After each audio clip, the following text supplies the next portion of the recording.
Hello and welcome, everyone. Thank you for joining us today for our virtual career fair and panel. My name is Alicia Austin. I am the Executive Director of the Juneteenth Foundation. Let me just start by saying what a great day today is. Happy Juneteenth to everyone. We made it happen. We're so excited. This is just one of the events that we are kicking off as a part of our annual Juneteenth celebrations. We're so great that you were able to join us. We want to get into a really fruitful discussion this morning, but before we go in that direction, I just wanted to share a couple of housekeeping items. This platform that we're on, AirMeet, is a fully functional, fully networking capable platform that we are hoping that all of you take advantage of today. In addition to the panel that we're having right now that we're kicking off, we will follow with breakout sessions in certain industries and allow you to meet and talk with folks that are sharing some industry expertise, their backgrounds, their stories, really getting into some good discussions to help you on your career paths. In addition to the breakout sessions, we have employer booths that will be available. You can pop in, have a couple of conversations, network amongst each other, network with some of the employers that are here, but as well, obtain information, drop your resume, really utilize this as a full functioning career fair aspect, but obviously in a virtual environment. The platform will be available all day long. So even though we're kicking off at 12, we'll have it open until 12 p.m. So if you want to pop back in and get some additional information, perhaps someone is still hanging around as well, feel free to talk, engage, really, have a dynamic discussion here. So thank you again for joining us this morning, afternoon, actually. We're excited to get started. I want to go through our panelists first, and I'll have them introduce themselves a little bit about their background before we actually jump into discussions. So first, I'm just looking through my list here. We'll start with Chanel Reynolds from the Washington football team. Yes, hi Alicia, and hello to the esteemed panel, and hello to everyone in the audience. As Alicia said, happy Juneteenth. My name is Chanel S. Reynolds. I am the Diversity, Equity, and Inclusion Programs Lead for the Washington football team, a newly appointed role in which I'm very excited about. However, prior to this role, for the past 7 years, I have worked in the sports industry on the revenue generation side. So started my career with the Philadelphia 76ers and recently transitioned to the Washington football team. So happy to be here today. Thank you, Chanel. We're excited for you to be here as well. Now we'll jump over to Eric Cunningham from General Motors. Thank you, Alicia. I'm Eric Cunningham. I'm happy to be with the team. This is my first time on the Juneteenth Foundation, so I'm super excited. I've been with General Motors 37 years now, so I think I'm the veteran on the panel. Hopefully I am. And my current role is the Vice President of our Electric Vehicle Center of Expertise, which means I shape the corporate strategy for the company in regards to our electric vehicle portfolio. So super excited to be here with the rest of the panelists and ready to get the conversation going. Eric, thank you for being here. Next, we have Kimberly Baker, Ashley Stewart. Hi, everyone. Good afternoon. Super excited to be here. My name is Kimberly. Everyone calls me KB. I am the Director of Human Resources for Ashley Stewart. Fun fact, prior to my role, there wasn't anyone in the HR space for Ashley Stewart, so I'm the first to kind of take ownership of it. I've been in the organization shy of 3 months. Prior to that, I was with Thinks, which is a period underwear company, and I've spent most of my career in nonprofit and startups. So super happy to be here. Happy Juneteenth. All right, now we'll jump to Toya and Julian. Hi, good morning, everybody. Super excited to be included in this panel. I am currently the Chief of Staff and Chief Business Officer for TIP TI Harris. And this panel excites me because prior to that, I was at Apple/iTunes for 15 years, and I started an urban marketing department and was really strong and focused on being an ally to everyone, which I think is a very important part of being in corporate America, because corporate America is very hard on people that are different. Thank you for being here. Next, we'll jump to Rashad Johnson from Eaze. Hi, everyone. Thank you for the time. I'm really thankful to be a part of this weekend and also this panel. My name is Rashad Johnson. I'm a government affairs manager for Eaze Technologies, one of the largest employers in California. We actually are a cannabis marketplace. My job, personally is to go around the country and try to implement policy that allows us to do cannabis delivery in different states, but to also uplift social equity applicants and the conversation around the war on drugs and rectifying the wrongs that have impacted our community. So I try to implement and or write policy that allows us to get ahead of the line when these licenses come out so that we get what we deserve and try to implement restorative and reparative economic practices in cannabis and hopefully lead other industries to do the same. Thank you, Rashad. And then last but certainly not least, Brandy Johnson. Hi, good morning, everyone. My name is Brandy Nicole Johnson. I'm the head of learning and development at DoorDash. And my team and I lead DoorDash University. So specifically, we're focused on democratizing learning for our corporate employees across the globe. So excited to be here with you all today. Thank you, Brandy. So we'll jump right on in. Our first question, obviously the reason why we're here having the discussion around, really what it means to be your authentic self in the workplace. Being your true authentic self really is having an alignment of what you're saying as well as what your actions actually are. So what do you feel it means to be your authentic self in the workplace? Kimberly, you want to jump in there? I do. 1 second. Okay, perfect. So what does it mean to be authentic in the workplace? Interesting question. I think from my experience, I've always brought my authentic self. I feel like that's the only way I know how to be. And that is how you build authentic relationships. I think bringing that authenticity to work in the workplace means to show up, but it also means to know your audience. It means to also feel empowered. And it also means that in building relationships across your network, that you're having an opportunity to either have some commonality or just also be kind of interested in some of the differences that may come across in the relationships that you build. So I think it's about showing up. I think it's about showing up for yourself. For the longest, we've, especially people of color, have had to have this look and feel of what you have to do and how you have to navigate in the corporate office. And I think it isn't until recently we've just become more comfortable in being the authentic self that we are, whether it's how you show up with your hair at work, to some of the language that you may speak at work. So I think it's just showing up. And I think it's in showing up and building those relationships that there is an opportunity to see differences, see similarities, and kind of build from there. So that's what it is to me to be authentic, showing up. Great. I want to do a round robin on that question. Rashad, you want to share what your take on that is? Sure. Yeah, I think if you're in any corporate setting, you go there and there's always like the worries of imposter syndrome, or do I deserve to be here, or is being my authentic self going to make my life harder in this space? And what I've learned more importantly is like trying to mirror folks that you aren't or who don't look like you does not add benefit to your corporation. Your perspective and who you are authentically is what actually benefits the corporation or the company you work for. And for me, I remember struggling in college. Like I had locks in college. I was like, well, when it's time to get a job, I've got to cut them off so I can fit into some mold that would not have been me. And as you see, I haven't cut them yet and things are going pretty well. But I think our perspective and the duality that we're forced to have being African Americans in America allows us to implement and to see things from different perspectives that I think ultimately is why folks have us in the room for conversations about anything related to making money for these folks. Yeah. Chanel, thoughts there? Absolutely. And I'll just piggyback on what Rashad said. I would say authenticity means that, you can look in the mirror and you don't have to alter your character, your morals, your values to fit into the European standards that's at your organization. And similar to Rashad, I have a very distinct memory of when I first entered into the sports industry, and I did not wear my natural hair for 2 years. I waited until I was at the top of the sales board and I was like, all right, I'm making too much money for y'all now. You can't fire me. Let me go get these braids. But at that time, I had an epiphany where it was like, okay, if you don't like Chanel with braids, then you don't like Chanel that can make your company millions of dollars. So I had to have a moment internally. It made me self-reflect on how authentic I was being or wasn't being. And it allowed me to come into alignment with who I truly was. Yeah. What about Toyann? Oh, you're on mute, still on mute, sorry. I'm sorry. For me, I have to say I applaud that the direction we're going in and that everybody can be their authentic self. So I'm going to age myself. I'm 53 years old, and I've seen it go from everybody has to look exactly the same, wear exactly the same.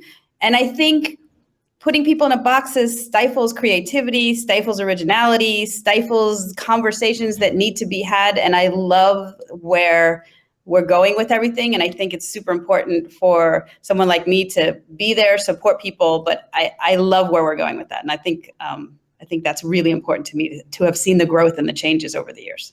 Yeah. Yeah. Brandy, what about you?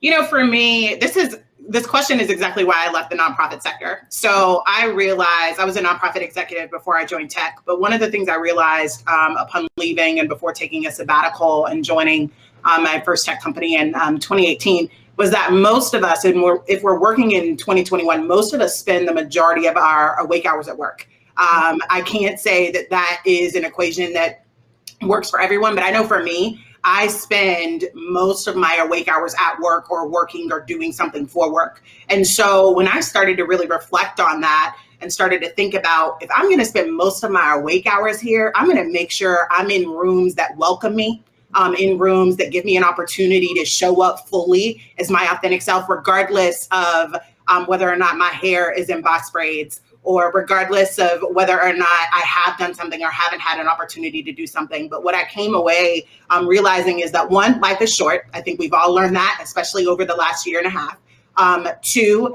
we work too hard, and we've been told no too often to stay in places that we're not willing to own. And so for me, I think being authentic at work means claiming your space and owning your power and taking the authority that you have by just simply being a person. And staying in the room, and again, owning that it's okay to be the first and the only, but make it so, especially for us, and because we are who we are and we're Black here in this space, that we can bring others with us as we continue to climb. And Eric, what about you?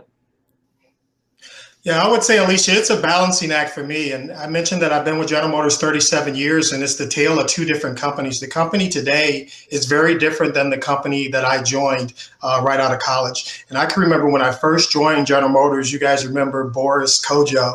I decided to cut my hair off, and it was real low. And I remember going into the office, and my boss just did like this. He said, "Don't ever do that." And I grew my hair back, and for the last 20 years, I kept a pretty conservative haircut.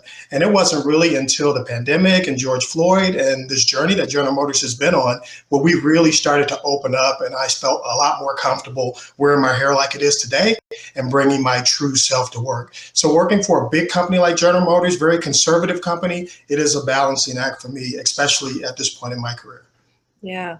Eric, maybe you can help us with starting off on the next question. And then I want to take it to Brandy right after, because you already kind of touched on this. I mean, while examining your company's kind of standards for professionalism, did you find that there were any policies or expectations that really clashed with your aim to continue to be yourself, that maybe wasn't as diverse as you wished it to be, or even equitable? Can you talk a little bit about that? I can, Alicia, and I would say it's been the reverse. So I mentioned that I've been with the company for a while, and when George Floyd happened, it really shifted a change at General Motors. And typically when you work for a big company like this, it's pretty conservative. There's lots of layers of management. You don't have really deep connections with senior leaders. And when the George Floyd incident happened, our senior leader, Mary Barr, our CEO, she started calling executives and people deep in the company. And she just started having a dialogue. And I can remember one senior leader calling me, and typically when a senior leader calls you, you have this, business conversation. And he was just like, "Time out, Eric. I want to know how you feel. When you saw that on TV, how did that make you feel? Tell me about your journey." And we started talking about all kinds of things that I had never shared, in the 30 years that I've been with the company. And we went on this journey where we started working on really making things change inside of the company and putting programs in place that don't conflict with my values, that actually help me be more comfortable at work. So we started talking about our words, our deeds, our culture, and started putting specific initiatives in place that made me feel more comfortable. And I'm pretty proud of what we've done over the last 12 months. We still have a lot of work to do, but I think the structure is actually making me feel more comfortable versus conflicting with any of my values. Yeah. Brandy, you want to jump in? I know you mentioned previously working with the nonprofit where you felt like it didn't really kind of match up with what you were looking for. What was it about that experience? What were those policies or expectations that you felt like, this is not me. I need to go somewhere else where I can be me. I think so there were a few different factors. I'd say one of the reasons why I left was one of the last places that I was in terms of the nonprofit sector. I felt like my identity was under attack every single day. So while I was coming home to love and coming home to family, I felt like every single day that I showed up at work, I was defending an aspect of my identity. So at that point, it was, well, I was still in my 20s. I wasn't even 30 yet. Or it was the fact that I wasn't married yet and hadn't found that person yet. And so all of those things, I just felt like I had to explain, or I didn't even understand why it was a topic of conversation because I was so different at that point. And so when I chose to transition, I not only, yes, was hoping to make more money and leaving nonprofit, but when I think about one of the reasons, a lot of people ask me why I joined DoorDash like during a pandemic, because I haven't even quite been there a year. It'll be a year in July. And I can say this, that DoorDash was the first and the only place where I felt like I could fully be my authentic self at work, and that they're living into what I would expect, especially in this age and time of 2021. So let me give you some real tangible examples of like how we've put our money where our mouth is. So after George Floyd, we had a really strong response. We gave away $500,000, and then we continued to look at our practices and our policies to really uphold and to make sure diversity, equity, and inclusion wasn't something that we just talked about, but that we just acted out. Now we've got something called a DEI accountability mechanism in place where leaders cannot be promoted unless they are supporting the advancement of women and underrepresented talent. On my team specifically, DoorDash University, we've got women, we've got programs specifically for the advancement and upward mobility of women and underrepresented talent. So Black employees especially, but we're focused on providing opportunities for mentorship, for sponsorship, making sure we have access to the things we've always traditionally been told no to because we weren't deemed as high potential or because we didn't have a manager who saw our greatness. And so we're doing things differently in a way that, again, it's not performative, it's transformative, which deeply just resonates with who I am now in this season. That's awesome. Is there anyone else that maybe has a similar experience you wouldn't mind sharing, or? Yeah. Well, looking at, employees in particular, do you feel that there are employees within your company that have an easier time maintaining their authenticity because of new diversity and inclusion policies that are in place? Brandy, you just mentioned a few, but maybe we can jump into, Eaze maybe as an example. Do you feel like there are DEI efforts in place that are making it a little bit easier for this kind of approach to authenticity to really, exist? Yeah, I mean, I think, it's easier now, but it was probably hard to get to the point where people understood the necessity for those type of programs in your company. I think from Eaze's perspective, we understand that we're a cannabis company and we're standing on the shoulders of large groups of our community who are in jail or who have been impacted by the war on drugs. And so for us, we run programs where we give, folks, we pick a cohort every year of 10 folks, we give them $50,000 each and basically access to all of our corporate resources to help their businesses become sustainable. But I think, to be honest, if you're doing work and your product speaks for itself, if people are uncomfortable with you being authentic, you should probably not be there, right? And so I think there's a bigger discussion of, if you check your stat sheet and the stats look like a star player and you can't be your star player self, then that's probably not a comfortable situation for you. But I think from Eaze's perspective, you can't sell weed in America and not think about people who look like us who can't do it or who will never have the opportunity based off of racist policing. And so for us, it's always about, driving those connections, but also, cultivating the Black community within our company. I find in tech a lot, the Black folks silo themselves and just kind of like, listen, I'm not trying to mess up my opportunity or my spot.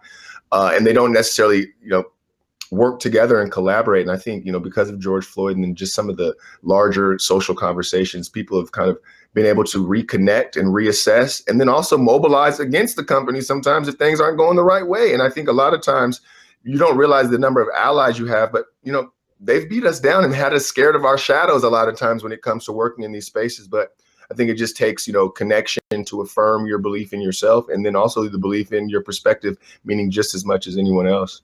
Yeah. I see some head nods, to that statement. Toyanne, Kimberly, anything you want to add there? Well, I think for me, the statement about allies is always important because I think there are people that are in jobs, we are all, to me, I look at the panel, we are all very blessed and privileged to be where we are, but there are people that are in jobs that can't leave them. There are people in jobs where they're treated badly and they're, not able to say, I'm treated badly, so I'm going to leave. So I believe, one of the things that I've always told, my friends and my family is, when you're treated badly somewhere, look for that ally that can help you and help, make it not so horrific for you. But I do think it's super important that people who have power watch out for those all the way down, because the entry-level workers and people like that, as we saw in the pandemic, were the ones that had to go to work. They didn't have a choice. So, we need to, as a team of people who are excited about Juneteenth and everything like that, bring our loving selves to that as well. And remember that there are some people that can't say, I'm being treated badly and I can quit now. Yeah, I'll speak on that. I think in just being an HR practitioner, one of the things that I always try to do outside of just bringing my authentic self to work is making sure that employees bring their authentic selves to work. And when it comes to DEI practices, it's important to not just say it, but what are the steps and measures that are going to be taken so everyone across the organization feels inclusive. And with Ashley Stewart, the one thing that I love is our representation, right? When you see our brand, you see us. And so in seeing us, it's important that that also filters into the employee population.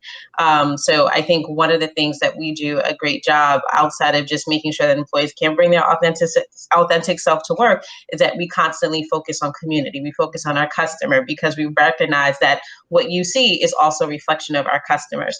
And so I think in that inclusivity, and that just it's not a kumbaya moment, but it's just allowing employees to have that safe space.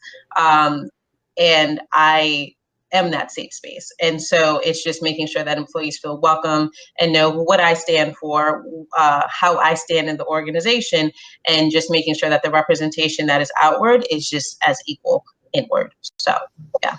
That's super, super dope. I want to touch on that a little bit more and specifically, Toya, you mentioned allyship.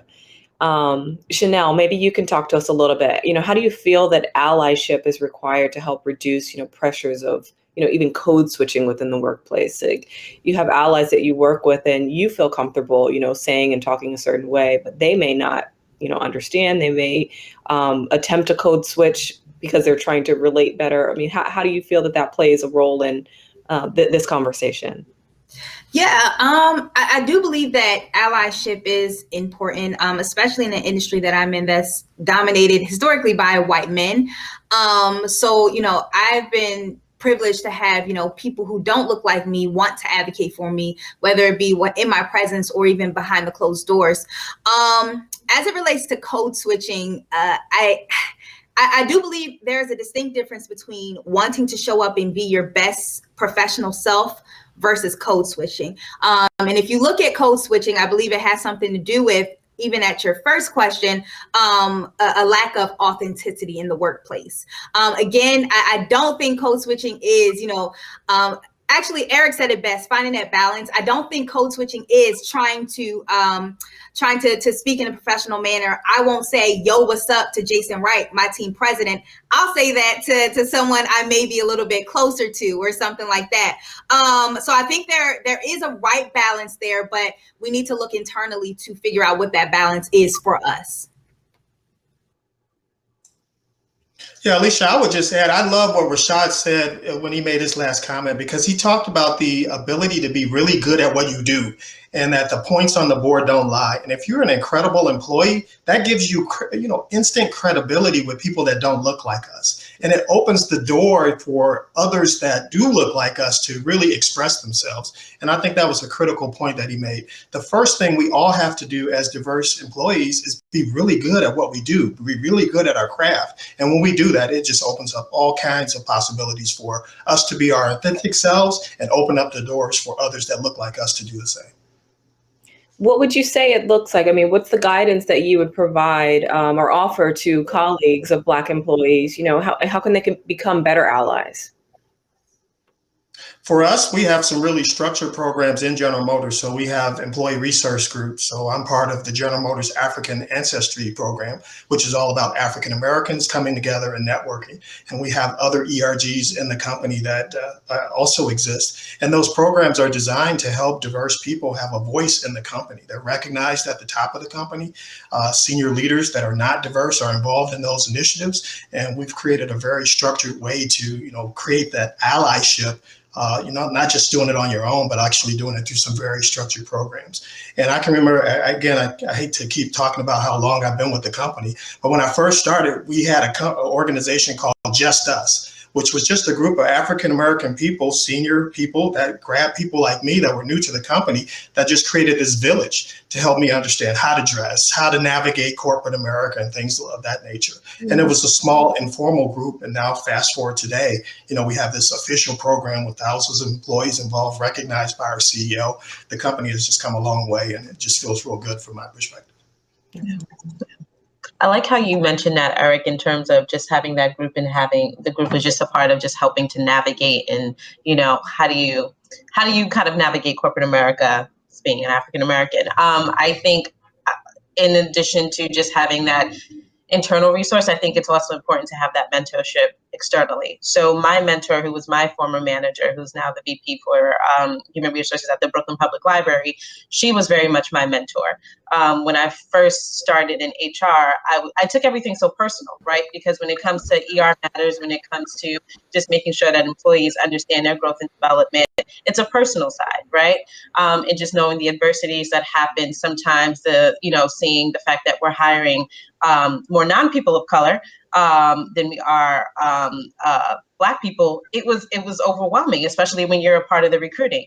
And so one thing that she told me is that sometimes you have to work 10 times as harder as someone who's mediocre. And then she also told me in that same space, this is how you have to navigate through corporate America. Sometimes you just have to take out that personal sort of battle that you have and just be able to show up, still have that authenticity, but you have to learn how to read the room. You have to know how to navigate. And I would say that was a very strong part of my career and why I am here right now. So it's that balance that Eric's mentioned.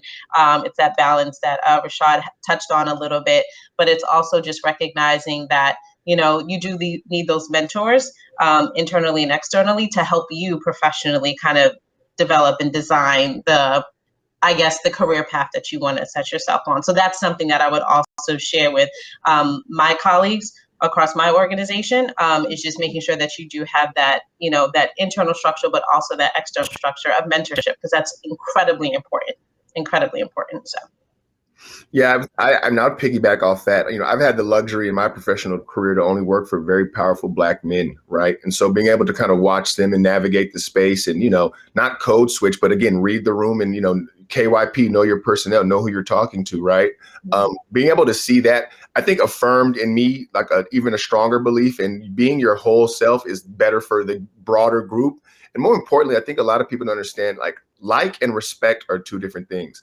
People you work with don't look like you. They like you to death. And then they also pawn every job they don't want to do onto you because they like you so much, right?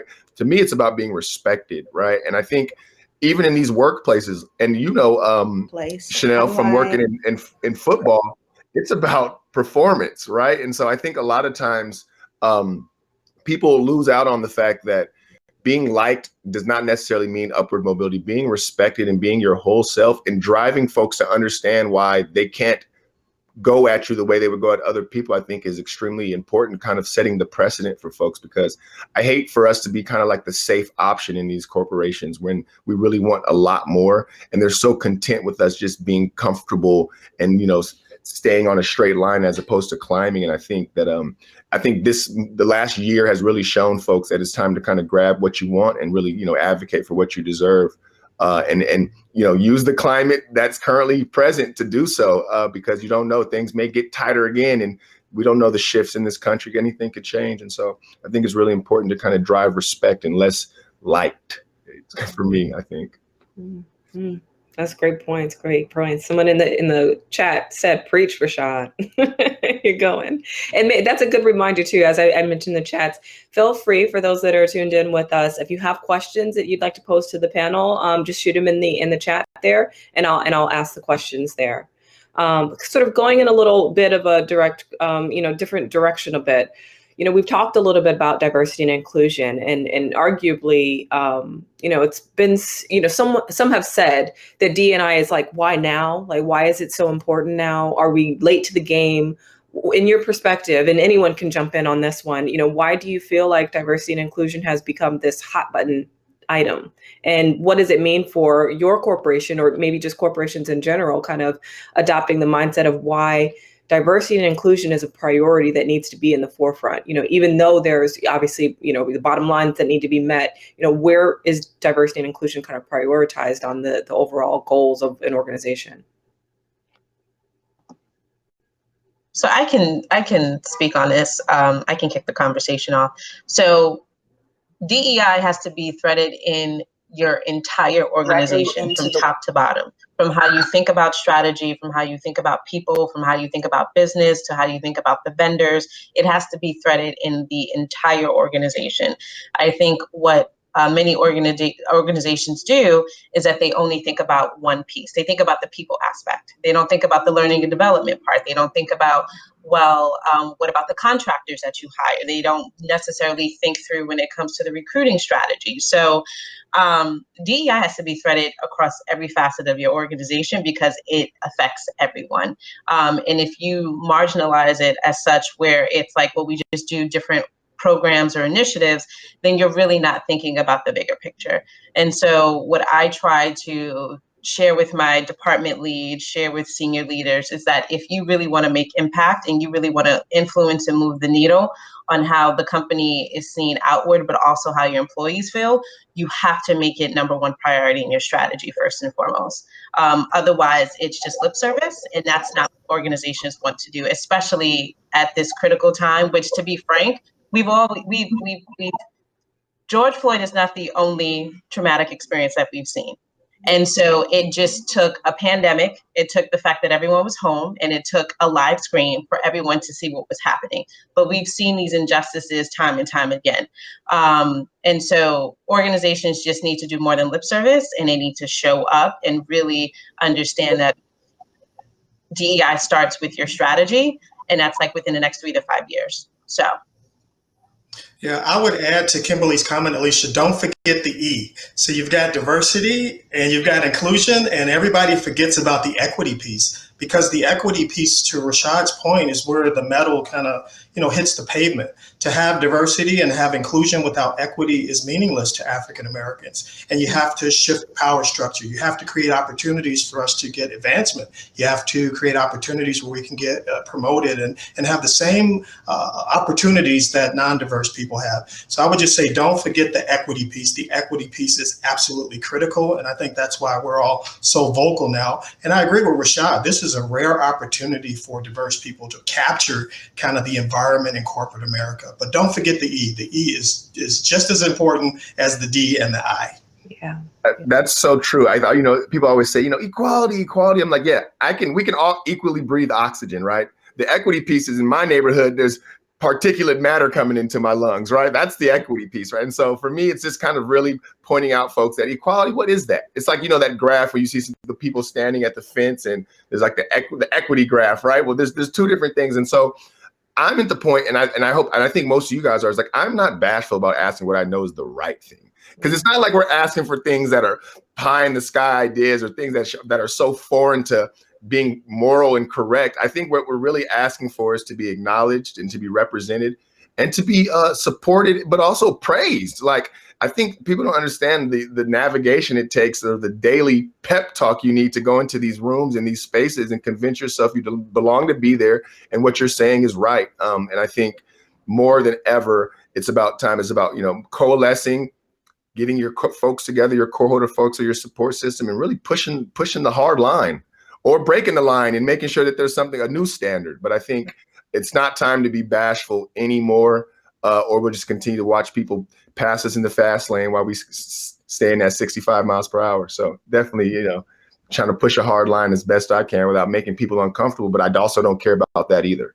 I think it's like this thing of like constant discomfort in the workplace, right? Like I've faced that before because you just, you don't feel like people are seeing you as you want them to see you. But I think discomfort makes change. And so I'm aiming for that as well. I think one of the things that I also think is very important is not only looking within your workplace that you're currently in, but as you hire, as Kimberly said, contractors, as you hire, people to work with. So right now I work with TI and we deal with a lot of people. And I will say to people as they bring offers to us, as they say, can he do this? Will you guys partner with us? I'll say, okay, I need to see your people, your staff. I need to see that there's diversity there. I need to see how come we're on a Zoom call and it's 17 white faces. Where are the people that are diverse? And we actually use that in our decisions and say, there's no diversity in that company. Let's go and find another one, because there are diverse companies out there. There are Black-owned companies out there. There are companies that you can find that may not have the biggest, hoopla yet because, people of color are playing catch up. These other companies have had the advantage for so many years. So many of them are a lot bigger. They may not be better. So I think it's important to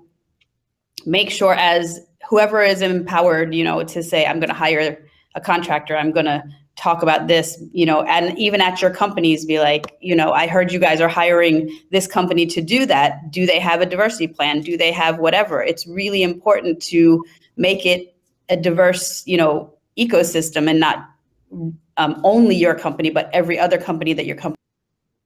Yeah, those are great points. One thing that we've been thinking about is the what's next for the Juneteenth Foundation, and one of our strongholds as a foundation is working with companies and corporations to help develop their diversity and inclusion strategies. And it's understanding and having a full recognition that not everybody is at the same place in this journey. There are folks that are have established some great programs and some great initiatives internally, but there are still folks that are still trying to figure out what works best for us. Even as we were engaging in regards to Juneteenth and what that means, everyone is not at a place where they can say every employee gets the day off. But it was interesting in one of the panels we had yesterday.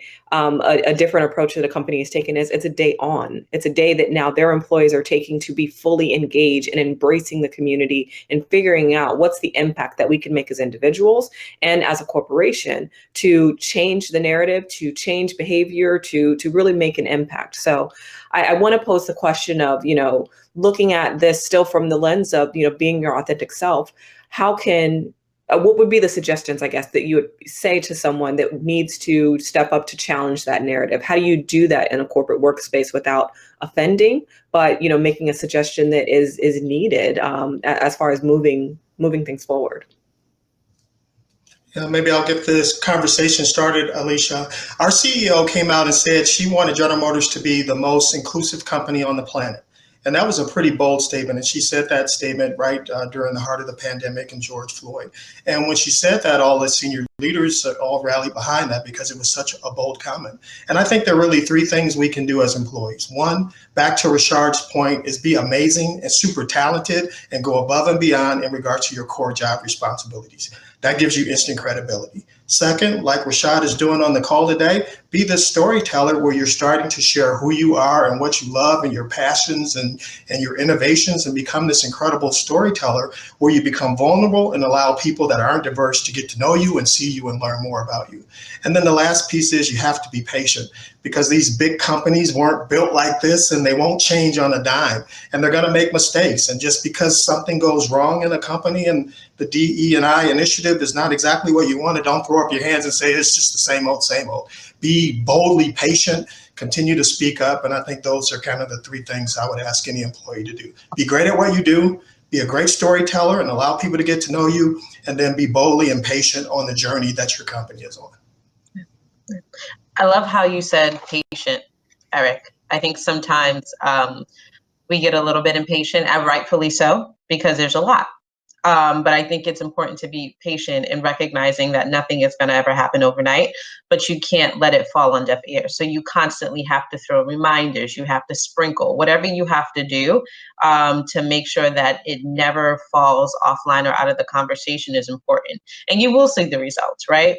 And you also want to make sure that anything that you implement, anything that you do does have a value add to it, right? Does make employees feel, excited or want to see how this can expand or progress. But if you just give up when you feel like no one is listening to you, you're doing yourself a disservice. So I always tell employees, send those recommendations, right? Especially on how we can be a better organization, even with Ashley Stewart. And I always lead with, I can't say that things are going to happen immediately, but I promise that it won't fall on deaf ears. Please remind me, please speak up when we have town halls, when you have the opportunity to speak with our CEO, speak with senior leadership, speak up of how you feel, so we can move the needle, whether it's 3 to 6 months, whether it's right now, but just know that it can't fall on deaf ears. So it's an equal part of you just continuing the conversation while the organization is continuing to see through how they can get things done.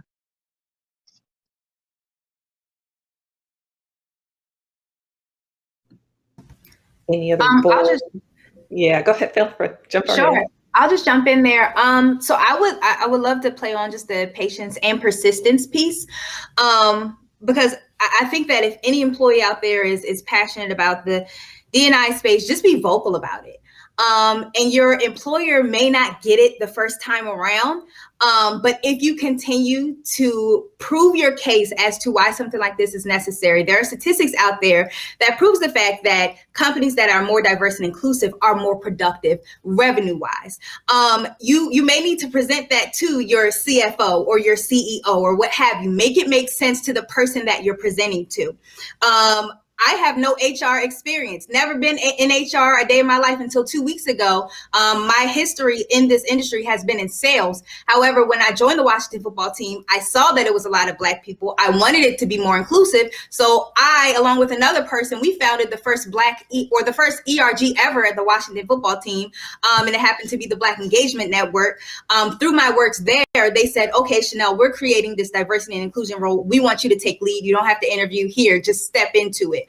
So I'll say that to those who are really interested in truly making a change, you don't need a title to do it. You don't need the educational background to do it. You don't need all the fancy hoopla to do it. I'll say just do it and your company will recognize it. And I'm going to piggyback off of one thing that Chanel said.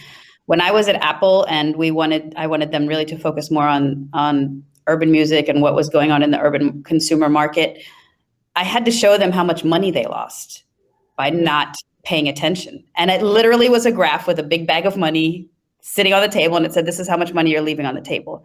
Because at the end of the day, corporations are, as my boss likes to say, for-profit institutions. You know what I mean? They are for-profit. And one of the languages that every single person at a company will understand is you will get more dollars, more bonuses, more whatever you get out of making more dollars. And if you can find a way to align what you're saying to how much more money they can make, or your employees will have emotional stress days and they're going to call out sick and you're going to lose that money and, all these things, then they will, I've found that people that are very high up, like Chanel was saying, the CFO will listen and say, hey guys, we need to do this and this and this because we're losing $40 billion without even knowing it.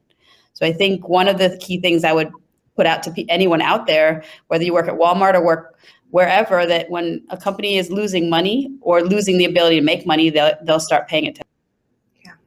Yeah. I was just getting ready to say that Turner was $1 billion industry. So when people are not onboarded well, and most employees, if they are onboarded well, they usually leave within the first 90 days to 6 months, for what the data tells us. But the reality is, if you're going to be at this company, coming back to where we spend most of our time, most of our awake hours, one of the best ways to make your case well known is to bring data with the ask. A lot of times we don't have certain things because we haven't been bold enough to ask. But I would say we shouldn't be the ones in the rooms that are telling ourselves no. Let somebody else tell you no. But they will never know that it's something that's top of mind for you if you haven't asked. So with whatever ask you're about to make, bring the data, bring the dollars, tell the story, make the business case, and then there's a way with making the business case. There's a way with bringing the data. There's a way with illustrating the story, especially with the money, that leaders and executives will start to see that DEI is the best business model. It's not an option. It's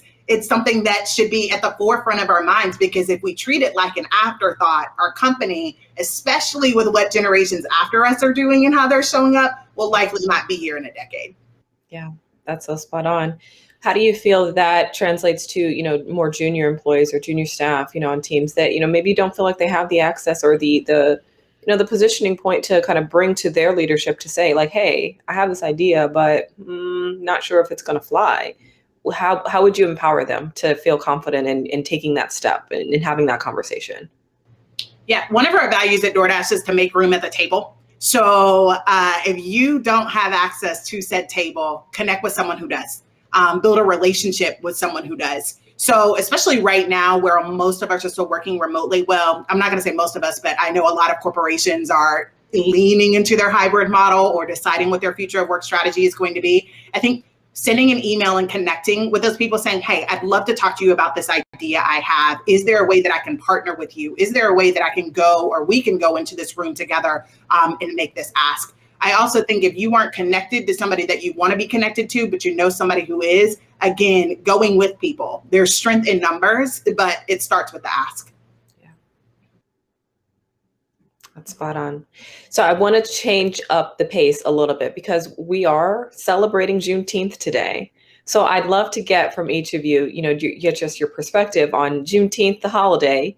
What's next from here? It's federally recognized now, but what are the steps that we need to continue to take to make sure that the essence of the community is not lost, that we're not just, having barbecues and selling mattresses, for this holiday. So everyone feel free to jump in here. I'll hop in. I think to me, Juneteenth is connected to a 14 generation head start that white people had ahead of us. I think it's tied to economics first. I did a presentation at my company last year for Juneteenth where I basically broke down the numbers of how the head of household Black man has $11,000 worth of wealth and an unemployed white man has $55,000.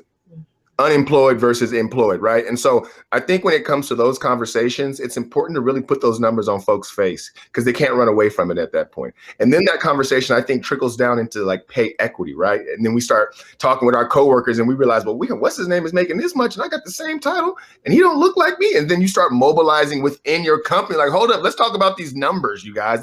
Let's actually talk about our pay, because I think that's another big thing that I think is connected to Juneteenth is Black folks talking about how much they make with each other in the workplace so that they can coalesce and get together and push the edge to get what they fully deserve. Yeah. And I think kind of forcing those numbers in front of my CEO and all of our company, when it was time to negotiate salary again, I kind of circled back with all my Black team members that we kind of talked about the numbers before, and everyone got what they asked for. And I would like to think it was based off the fact that folks feel uncomfortable when they know they've got a 14 generation head start and continue to be able to jump from opportunity to opportunity with no wait in between. And so for me, I think Juneteenth is about really taking back and getting a much larger slice of the pie or creating our own pie and realizing that we don't necessarily have to co-op everything, but if we are going to do it, we're going to do it so it's preferential for all involved and not just for one group. Mm-hmm. Mm-hmm. I love that. Love that. I would say for me, Juneteenth is another opportunity for us to continue the dialogue that we started, about a year ago within General Motors. It's a great platform for us to engage outside of the company. We gave away a scholarship for the first time this year, which felt incredible, to a young lady that went to Winston-Salem College. And it's just another opportunity for us to continue the dialogue on this journey to diversity, equity, and inclusion. And I plan to take full advantage of it myself. And I know General Motors and the company is proud to be a part of this forum. And for me, it's just all about continuing the dialogue on this journey to make the playing field more level and to create opportunities for people that look like everyone on this panel. Yeah.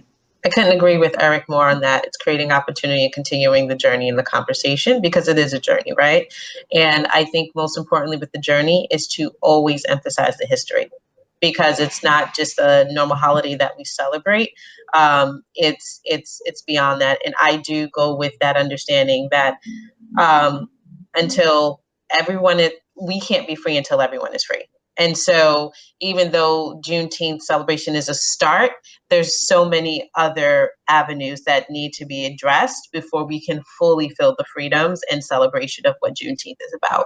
And that includes legislature that's put in front currently in front of the administration. So until those are passed, until people can really understand the history, it's just a stepping stone in the right direction. And I hope that companies and organizations. So for example, with Ashley Stewart, we closed our corporate office yesterday just in observance of today, but also all of our stores are closed today so that people have time to reflect, time to just, really celebrate, but most importantly, understand the history and the education around Juneteenth. It's not just a July 4th. It's really an independence of every American being free. So it's just a stepping stone.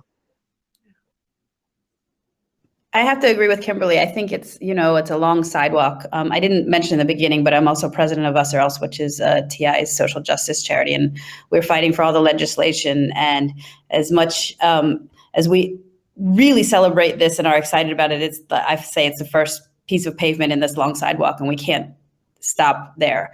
I think also being on the ally side, I think it's a great way to get the message out there to people about what Juneteenth is. I can't tell you how many people are like, what's Juneteenth? What's Juneteenth? They keep asking me today, what's Juneteenth? What's Juneteenth? And I think as it's now a federal holiday, this is the first year, I think this next coming one, because, it basically got declared a holiday, I think a couple hours before it was the day. So I think next year is the year of education and really telling everybody this is what happened. And this is why it took them so long to free people and they didn't want to. And, this is what systematic oppression has done throughout the years and is still affecting today. And this is what we need to do. So I think we can grab onto it as a huge education piece for everyone and really get everyone to understand, what's still out there to be pushed through as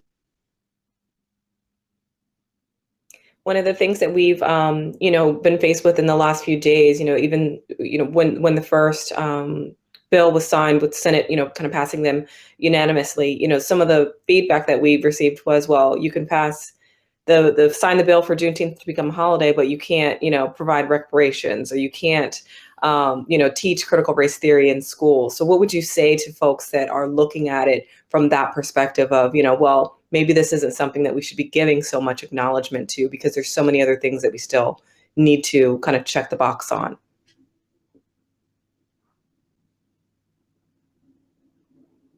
Anyone jumping out? I think I started talking about this kind of bold patience, and we can't solve all the problems that African Americans face, overnight. And little steps, opportunities to create the dialogue and to continue on the journey are very important to me. And I would just tell those people, just don't throw away something great that the foundation has done, because it is a step in the right direction. It's going to create tremendous opportunities for all of us. And, it's good from my perspective. And although it doesn't fix all of the ills that have been put upon the African American people, it is still a great initiative that we should celebrate and all get behind, in my opinion. Yeah.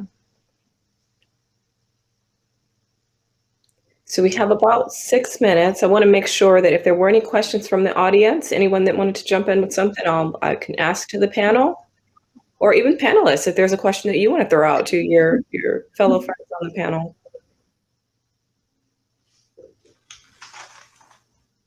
Okay. The only thing I would add, Alicia, is that it's easy to be on a panel and make everything sound so easy and simple.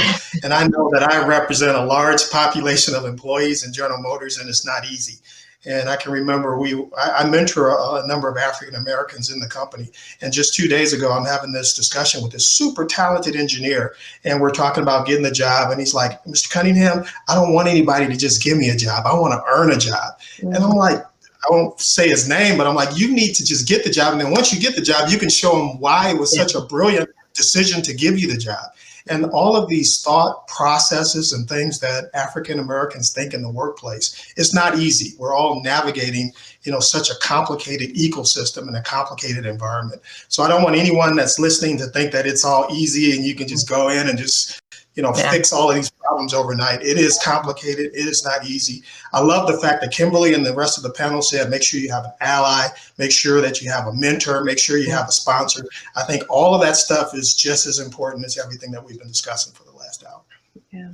And I think too, it's one thing to fully acknowledge that, these last 18 months have been hard. We're all kind of struggling with different emotions of, whether it's pandemic related or, George Floyd related, just, struggling with feelings and how we process that. I guess I would pose to the panel, what keeps you grounded? What has kept you grounded through this process and navigating through your own corporation or even just personally living life right now and getting things where you feel like they need to be? I can go. This is Kimberly. So one thing I would say that it's bigger than me. The second thing I would say is that I know that my ancestors are proud of the disruption that's happening. And quite frankly, people have to sit and look and reflect whether they like it or not.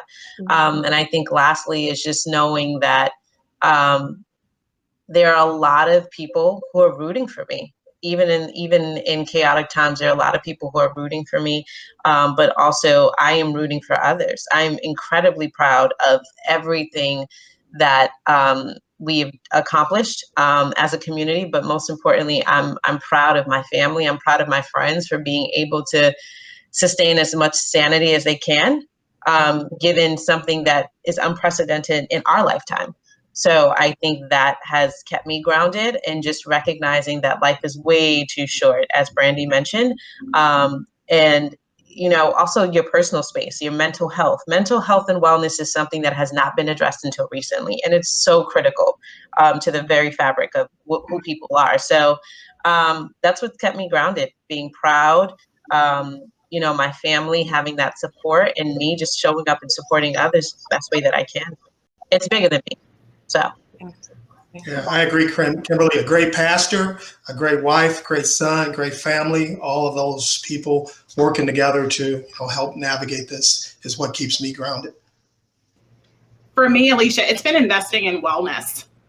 So I believe that narrative is really changing in the Black community, especially from when I was younger versus now what I'm seeing. There are so many resources that so many people, so it seems, especially for Black and Brown people, that have become available to us. So for me, it's having a standing weekly therapy appointment. It's logging off when I am done for the day and not doing anything extra because I know the work is going to be there tomorrow. It's taking the time to be with family and to watch my favorite shows. So Narcos and Billions and Power. And I'm not going to tell y'all about some of the others that we watch over here. Like, the reality is we take the time to look at that. We take the time to talk about that.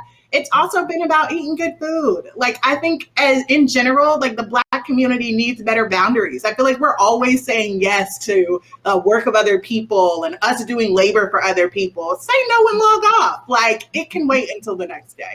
Yeah. Good points. Good points. I want to jump in, I guess, for any of the last panelists that might want to chime in. There's one question that came from the chat. What do you fear about, or what do you fear about moving forward? Or maybe what are you excited about for the future?